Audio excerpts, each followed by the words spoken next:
Hi, എല്ലാവർക്കും വിദ്യാസ് കിച്ചണിലേക്ക് സ്വാഗതം. അപ്പോൾ ആദ്യം തന്നെ എല്ലാവർക്കും ഹൃദയം നിറഞ്ഞ ഓണാശംസകൾ. അപ്പോൾ ഇന്നത്തെ നമ്മുടെ റെസിപ്പി ഓണം സ്പെഷ്യലായിട്ടുള്ള, അതായത് സദ്യയിലൊക്കെ ഒരു നോൺ വെജ് കറി വരെയുള്ളൊരു മസാലക്കറി ഇല്ലേ, അതിൻ്റെ ഒരു റെസിപ്പിയാണ് കേട്ടോ നമ്മളിന്ന് ചെയ്യാൻ പോണത്. അപ്പോൾ നമുക്ക് ഇത് എങ്ങനെയാണ് തയ്യാറാക്കാൻ നോക്കാം. അപ്പോൾ അതിന് വേണ്ടിയിട്ട് ആദ്യം ഞാനിവിടെ എടുത്തിട്ടുള്ളത് ഒരു വലിയ ക്യാരറ്റാണ്. ഈ ഒരു സൈസിലുള്ള ക്യാരറ്റ് അതിൻ്റെ തൊലിയൊക്കെ കളഞ്ഞിട്ട് നമുക്കൊന്ന് അരിഞ്ഞെടുക്കണം. ഒരുപാട് വലിയ പീസും ആവണ്ട, ഒരുപാട് ചെറിയ പീസും അല്ലാണ്ട് ഈ ഒരു രീതിയിലാണ് കേട്ടോ നമ്മളിത് അരിഞ്ഞിട്ടെടുക്കേണ്ടത്. അപ്പോൾ ഒരു വലിയ ക്യാരറ്റാണ് എടുത്തിട്ടുള്ളത്. അപ്പോൾ ഈ ഒരു വണ്ണത്തിലും ഒക്കെയാണ് കേട്ടോ ഞാൻ അരിഞ്ഞെടുത്തിട്ടുള്ളത്. അപ്പോൾ ഇതവിടെ മാറ്റി വയ്ക്കാം. ഇനി നമുക്കിതിലേക്ക് വേണ്ടത് 3 ഉരുളക്കിഴങ്ങാണ്. ഒന്ന് മാത്രമേ കുറച്ച് വലുതുള്ളൂ, ബാക്കി രണ്ടും ചെറിയ ഉരുളക്കിഴങ്ങാണ് എടുത്തിട്ടുള്ളത്. അപ്പോൾ വലുതാണെന്നുണ്ടെങ്കിൽ 2 ഉരുളക്കിഴങ്ങൊക്കെ മതിയാവും. അതിൻ്റെയും തോലെല്ലാം കളഞ്ഞ ശേഷം ഇതേപോലെ തന്നെ ഇതേ രീതിയിൽ തന്നെ നമുക്ക് ക്യാരറ്റ് അരിഞ്ഞ പോലെ തന്നെ ഇതും അരിഞ്ഞിട്ട് അവിടെ മാറ്റി വയ്ക്കുക. പിന്നെ വേണ്ടത് ഒരു 1/3 കപ്പൊക്കെ ഗ്രീൻ പീസാണ്. ഞാനിവിടെ ഫ്രോസൺ ആണ് എടുത്തിട്ടുള്ളത്. അതാണ് ഏറ്റവും എളുപ്പമായിട്ട് ഉണ്ടാക്കാനായിട്ട്. ഉണങ്ങിയതൊക്കെ ആണെന്നുണ്ടെങ്കിൽ തലേദിവസം കുതിർത്തിട്ട് ഇത് സെപ്പറേറ്റ് ആയിട്ട് നമുക്ക് ഗ്രീൻ പീസൊക്കെ വേവിച്ചെടുക്കേണ്ടി വരും. പിന്നെ നമ്മൾ 2 സവാള നീളത്തിൽ കനം കുറച്ചിട്ട് അരിഞ്ഞിട്ട് വെച്ചിട്ടുണ്ട് കേട്ടോ. പിന്നെ വേണ്ടത് ഒരു 2 ഇഞ്ച് വലുപ്പത്തിലുള്ള ഇഞ്ചിയും ഒരു 4-5 ചെറിയ വെളുത്തുള്ളി കേട്ടോ. വലിയ വെളുത്തുള്ളി ആണെങ്കിൽ 2 എടുത്താൽ മതി, 2 അല്ലി എടുത്താൽ മതി. അതൊന്ന് ചതച്ച് വെക്കണം.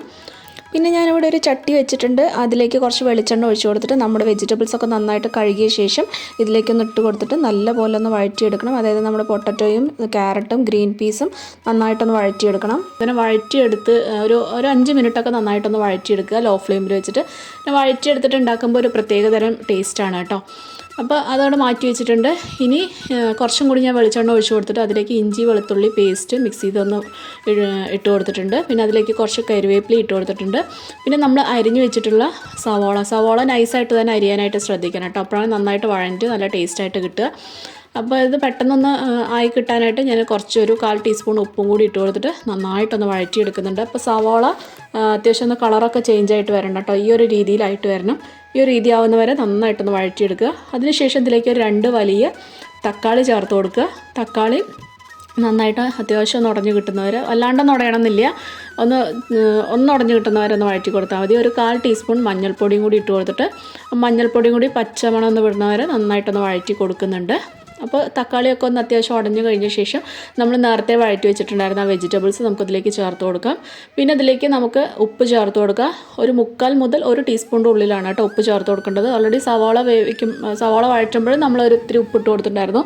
അപ്പോൾ നോക്കിയിട്ടൊക്കെ ഇട്ട് കൊടുക്കുക. അപ്പോൾ അതും കൂടി ഇട്ട് കൊടുത്തിട്ട് നന്നായിട്ട് വഴറ്റിയെടുത്തിട്ടുണ്ട്. പിന്നെ ഇതിലേക്ക് ഞാൻ 1 ഗ്ലാസ് വെള്ളമാണ് കേട്ടോ ചേർത്ത് കൊടുത്തിട്ടുള്ളത്. അപ്പോൾ ഒരുപാട് വെള്ളം വേണ്ട, ജസ്റ്റ് പച്ചക്കറി ഒന്ന് മുങ്ങി കിടക്കുന്ന അത്ര വെള്ളം മാത്രം മതി കേട്ടോ. ഒരുപാട് വെള്ളം മുകളിലേക്കൊന്നും കിടക്കണ്ട, വെന്ത് കിട്ടാനുള്ള വെള്ളം മാത്രം മതി കേട്ടോ ഇതിലേക്ക്. കാരണം ഇത് വെള്ളം പോലെയല്ല, നമ്മൾ നല്ല തിക്കായിട്ടാണ് ഉണ്ടാക്കുന്നത്. അപ്പോൾ അത് അടച്ച് വെക്കുന്നുണ്ട്.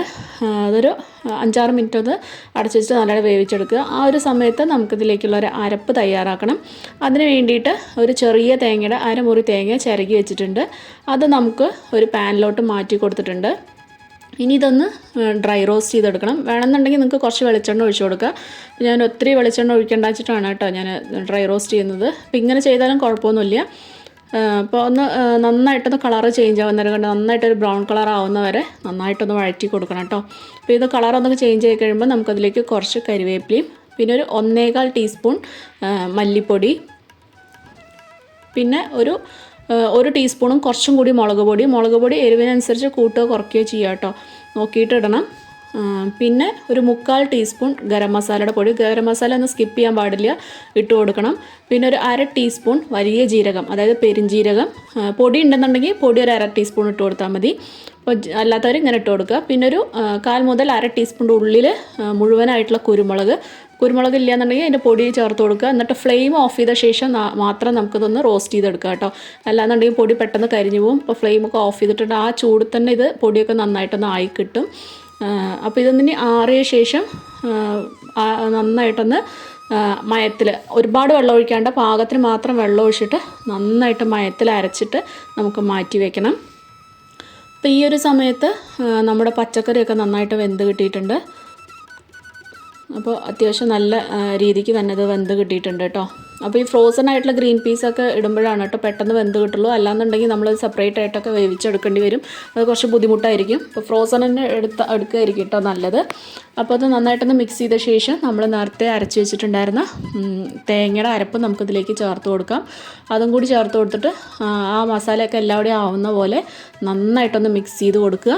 അതിനുശേഷം നമുക്ക് ഉപ്പ് നോക്കുക. അപ്പോൾ എനിക്ക് കുറച്ച് ഉപ്പ് കുറവായിട്ട് തോന്നി. ഇപ്പോൾ ഒരു 1/4 ടീസ്പൂണും കൂടി ഉപ്പിട്ട് കൊടുത്തിട്ടുണ്ട്.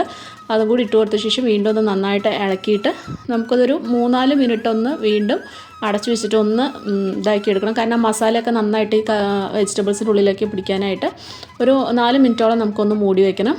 ഒരു 4 മിനിറ്റിന് ശേഷം നമ്മൾ നോക്കുമ്പോഴേക്കും കണ്ടോ ആ വെള്ളമൊക്കെ നന്നായിട്ട് വറ്റി മസാലയൊക്കെ നന്നായിട്ട് പിടിച്ചിട്ട് ഈ ഒരു പരുവത്തിലാണ് കേട്ടോ ഉണ്ടാവുക. അപ്പോൾ ഇതുപോലെ വെള്ളം വറ്റിയിരിക്കണം. ഒരുപാട് വെള്ളം ഉണ്ടാവാൻ പാടില്ല. ഇനിയിപ്പോൾ നിങ്ങൾക്ക് അതിൻ്റെ ഉള്ളിൽ വെള്ളം ഉണ്ട് തോന്നുകയാണെങ്കിൽ നന്നായിട്ട് ഹൈ ഫ്ലെയിമിൽ വെച്ചിട്ട് വറ്റിച്ചെടുത്താൽ മതി. അപ്പോൾ ഇനി ലാസ്റ്റിന് നമുക്കിതിലേക്ക് വറുത്തിടുക. അതിന് വേണ്ടിയിട്ട് എണ്ണ ഒഴിച്ച് കൊടുത്തിട്ടുണ്ട്. കടുക് പൊട്ടിയ ശേഷം കറിവേപ്പിലയും വറ്റൽമുളകും ഇട്ട് കൊടുത്തിട്ട് ഇതിലേക്ക് വറുത്ത് കൊട്ടുക. അപ്പോൾ നല്ല ടേസ്റ്റി ആയിട്ടുള്ളൊരു മസാലക്കറിയുടെ റെസിപ്പിയാണ് കേട്ടോ. അത് നമുക്ക് ചപ്പാത്തിക്കും കൂടി കഴിക്കാൻ പറ്റും. നല്ല ടേസ്റ്റാണ്. അപ്പോൾ നിങ്ങൾ സദ്യയിലൊക്കെ കണ്ടിട്ടുണ്ടാവും ഇങ്ങനെ ഒരു മസാലക്കറി. നല്ല ടേസ്റ്റ് ആയിട്ടുള്ളൊരു കറിയാണ്. വളരെ എളുപ്പത്തിൽ തന്നെ നമുക്ക് ഉണ്ടാക്കാൻ പറ്റും. ഈ തേങ്ങ ഇട്ടിട്ട് ഉണ്ടാക്കാൻ താല്പര്യമില്ലാത്തവർക്ക് നമ്മൾ തേങ്ങ ഇടാത്തൊരു റെസിപ്പി നമ്മൾ ഓൾറെഡി പോസ്റ്റ് ചെയ്തിട്ടുണ്ട്. അത് സദ്യ പ്ലേലിസ്റ്റ് എന്ന് പറഞ്ഞിട്ടൊരു ഇതുണ്ടാവും. ചാനലിൽ കയറി നോക്കിക്കഴിഞ്ഞാൽ കാണാൻ പറ്റും. അപ്പോൾ അങ്ങനെയാണ് താല്പര്യമുള്ളവർക്ക് ആ ഒരു റെസിപ്പി നോക്കിയിട്ടും ചെയ്യാം കേട്ടോ. പക്ഷേ ഇതൊരു പാലക്കാടൻ സ്റ്റൈലായിട്ടുള്ളൊരു മസാലക്കറിയാണ്. നല്ല ടേസ്റ്റാണ്. എനിക്ക് കൂടുതൽ ഇഷ്ടം ഇങ്ങനെ തേങ്ങ ഇട്ടിട്ടുള്ളതാണ് കേട്ടോ. അപ്പോൾ തീർച്ചയായിട്ടും നിങ്ങളൊന്ന് ഉണ്ടാക്കി നോക്കൂ.